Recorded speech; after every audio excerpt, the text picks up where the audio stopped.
This is the story of when I worked in a haunted hotel for a summer. Believe it or don't believe it, that's up to you. Before settling into my career here in the Grand Library, I had a number of other odd jobs, dead-end jobs, and seasonal jobs. We've all been there: fast food, grocery stores, etc., etc. One of the many jobs I had was working at a hotel. It wasn't even a nice hotel. It was more like a cement box with enough doors and walls to technically be a hotel. Really old, really run down, and it had changed names enough times that everyone in the area knew it was not a place you wanted to stay. I worked there for precisely 6 weeks, but we'll get to that. Let me paint the picture for you.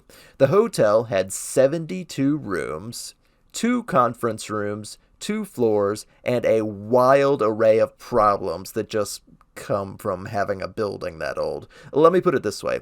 If you looked it up online, the reviews of this place, you would literally see pictures of cockroaches and water-damaged ceilings. It was a mess.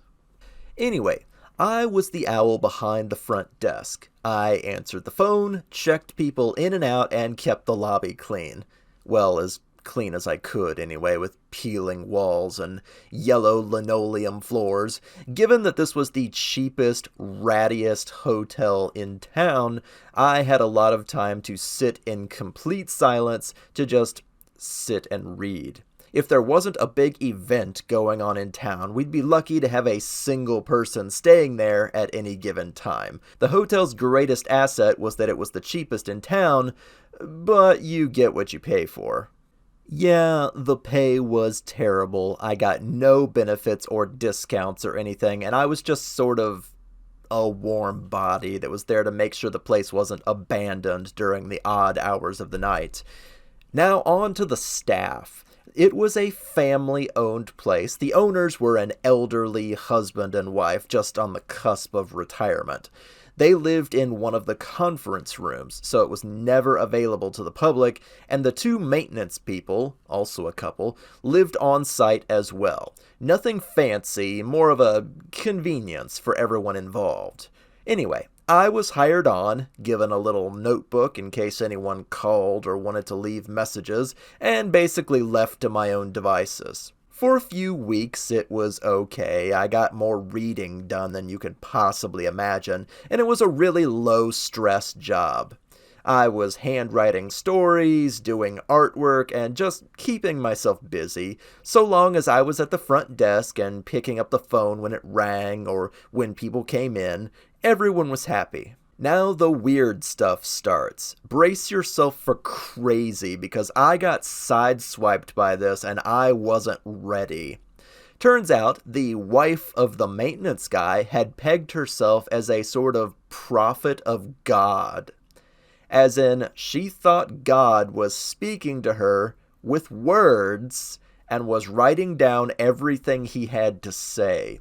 The maintenance guy heard that I had a degree in writing and promptly brought me her stuff, saying that I should spell check and format it for her and that he would pay me. My first mistake was saying yes. Now, I learned that she was talking about the vaguely Christian God. The area that I was in was primarily Lutheran, so it wasn't a wildly alien religion to me like, say, Buddhism or Tao. I was hard up for money, so I said okay. He comes back the next day with a ratty, peeling folder that is jammed full of the ravings of a madwoman. Like, I've read Poe. I've read Lovecraft. I wish more people would read Berserk. This woman was fucking bonkers. She wrote in what I can only describe as stream of thought. That is, there's no real organization to the topics that she wrote about. She only wrote about them as she thought of them. I wish I had kept a copy just so I could tell you about it in more detail, but I'll do the best I can from what I can remember. So, remember, she thought she was a prophet and God was talking to her. I looked through the text that I'd been given with a red pen in one hand and a magnifying glass in the other because her writing was so tiny. She wrote about pillars of salt in the Nevada desert, biblically accurate angels, secret trade routes between Eastern and Western Christian-heavy countries, and asteroids that dropped off living cargo every time they passed the Earth. She wrote about golden rings of light that scanned the Earth every 13 years, and that was part of the reason that we had solar eclipses. She wrote about the true face of God being a fourth-dimensional shape so that we could only perceive a shadow of what it truly looked like. She wrote about goats and sheep and snakes and rams and all sorts of other animals. She wrote about the Garden of Eden teleporting from place to place so that it could never be found by sinful men of the earth. She wrote about the physical incarnation of the flaming sword of the angel Michael being kept in a church somewhere in Ireland. This woman was all over the goddamn map. That is the level of crazy that got dropped on my desk, and her husband just said, "Hey, can you have a look at this and maybe edit it for spelling and formatting?" Like she'd written a freaking romance novel or something. I had no idea what I was looking at. Now, don't get me wrong, I'm pretty up on my Christian lore. All the big names and locations I understood, but this was just concentrated crazy like I'd never seen before in my life. A few days later, after giving myself migraines trying to make heads or tails of it, I politely gave it back and the money that the guy had given me. I referred him to an editorial company so that he could get a more professional person to look at it instead of me. It really shaped my opinion of the maintenance guy. I had no idea what to make of him. He didn't walk around spouting that stuff like a religious zealot. He treated it more like it was his wife's hobby. I cannot imagine what would compel a seemingly normal man to hang around that level of completely batshit insanity. I kept my beak shut about it after that, and I never told anyone until now. Now then, that being said about the maintenance guy and his wife, we're just getting started. I thought I was weird for being the bibliophile furry sitting at the front desk. Oh no, there are way, way more exotic forms of crazy in this old hotel. Enter the owner and her husband. Like I said, an elderly couple. They're nice enough. They actually hired me on the spot for minimum wage when I wandered in with a resume looking for work all over town.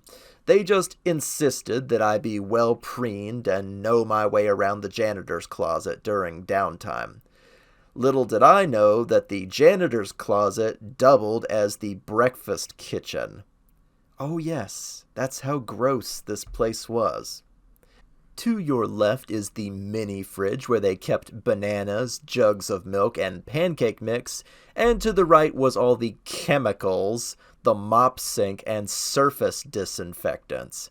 That's a 0-star hotel for you. Now, on the front of my great big desk where I sat, it said, breakfast begins at 5 a.m. and ends at 9 a.m. Easy enough, big bold letters, you can't miss them. And I cannot count the number of times I got chewed out for taking down the breakfast bar at 9 a.m. when a guest came out at 9:30 or 10 looking for food. My bosses would side with the guest, of course, to save face, and then have me put everything back out on the breakfast counter. You know, the tiny boxes of cereal, the waffle maker I just cleaned, etc., etc. And let me tell you from personal experience, if you work at a hotel and just leave that stuff out, people will just come and eat all day. They'll sit in the lobby and chew through all of your food. It doesn't matter. They don't have anywhere to go. They'll invite their friends and just sit and eat everything for hours on end until there's nothing left. That is the kind of people that were staying there. So essentially, the breakfast ends at 9 a.m. printed across my giant hotel front desk meant nothing.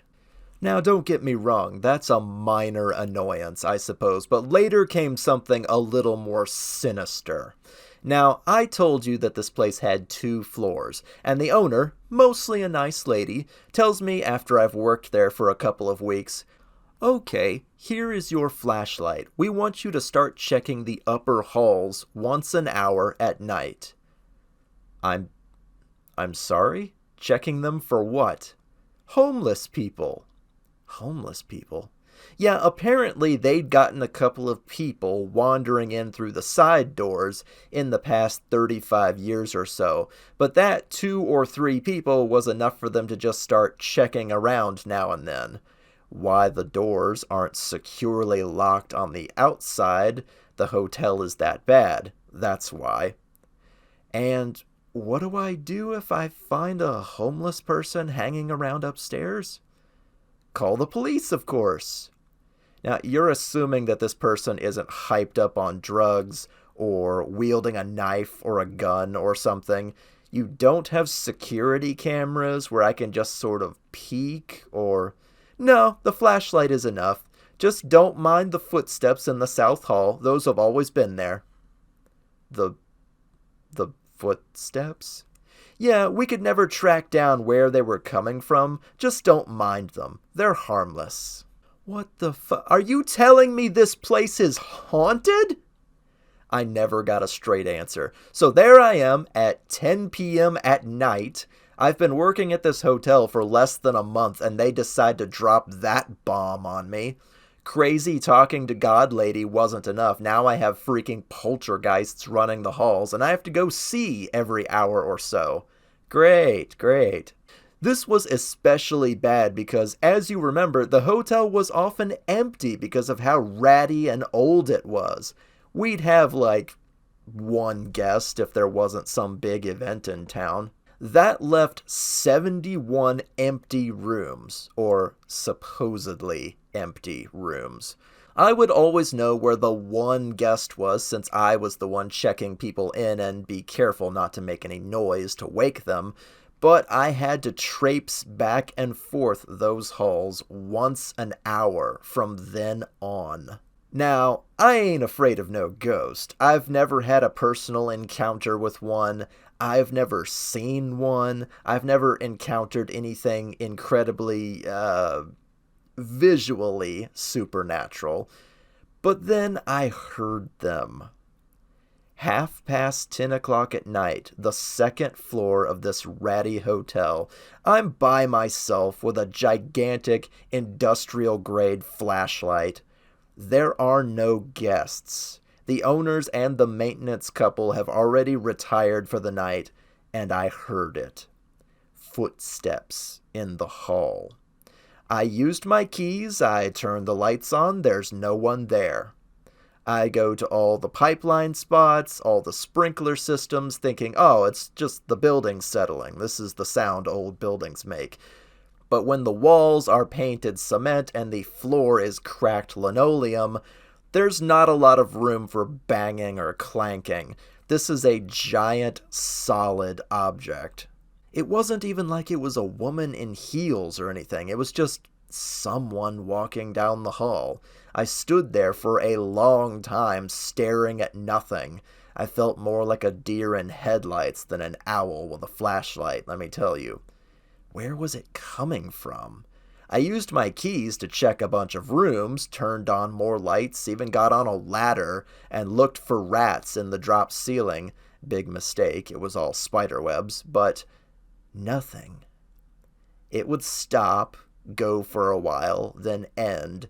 Then a few minutes later, it would start up again. This continued night after night without fail. It was never fast or loud or aggressive. It was just walking. You could hear it from the 1st floor, and you would fully expect to see someone when you were up there with the sound, but nothing. ghost hunters and other types of people like that would call it a repeating phantasm. It's like a recording or something that happened in the past, playing itself back over and over. It has no intelligence. It can't hear you or react to you. It just plays through the same event over and over, like someone left a thumbprint of their actions on the old hotel walls. Spooky. Anyway, after some time working there, I go in on Monday and check my hours, only to find that I don't have any. My name had been scratched off of the schedule, and both the owner and her husband are being awfully shifty about things. Finally, she works up the courage to say that things just aren't working out, and I'm not the go-getter she thought I was, and I just don't get along with the other employees.